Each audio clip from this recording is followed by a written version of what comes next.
Hi guys! Sa panahon ngayon, normal lang ba na magkaroon ng dalawang girlfriend? Oh my God!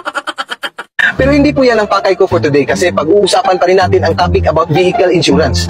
Para sa frequently asked question number 7, possible po bang mag-apply ng comprehensive vehicle insurance habang mayroon pa akong existing na policy? Ang sagot ay yes. Unang-una, if same lang na vehicle insurance company ang kukuhanan nyo, magkakabisa lang ang bagong policy kapag na-expire na ang current policy mo. So for example, if ma-expire yung current policy mo on June 30, magkakabisa lang ang new policy mo sa June 30. Ang tawag po nito ay advance renewal. Dito sinisiguro mo na walang gap sa insurance coverage or hindi mag-lapse ang policy mo. Pangalawa, if kukuha ka ng new policy sa ibang company while may existing policy ka na sa current mo na insurer, hindi po bawal yan. Double insurance po ang tawag nito. Pero may contribution clause po nakalagay sa condition sa policy jacket po na if there are other insurance covering the same loss, damage, liability, the insurer shall not be liable to pay or contribute more than eatable portion of the loss. Meaning, in case may claims po kayo, maghahati po ang mga insurance company pro rata sa repair expenses in case of claims. So please like and follow our social media pages para sa mga frequently asked questions about vehicle insurance. Also, if gusto niyo ng free vehicle insurance quotation, just send us a message anytime. Ingat po!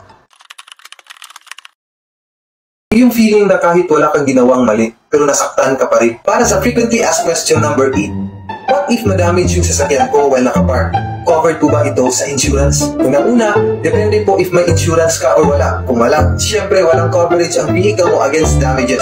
Pangalawa, if CTPL lang ang meron ka, wala ding coverage ang vehicle mo against damages.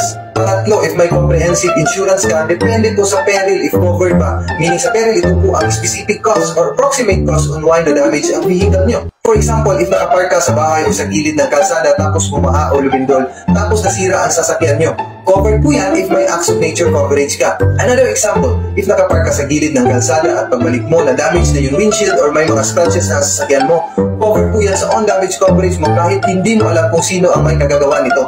So ano mga dapat gawin if nakita mo na may damage na yung nakaparada mo na kotse?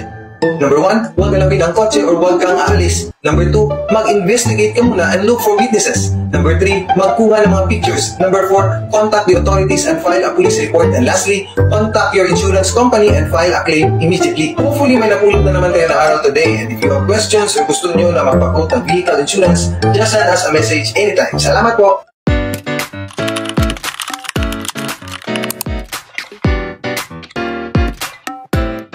All is well.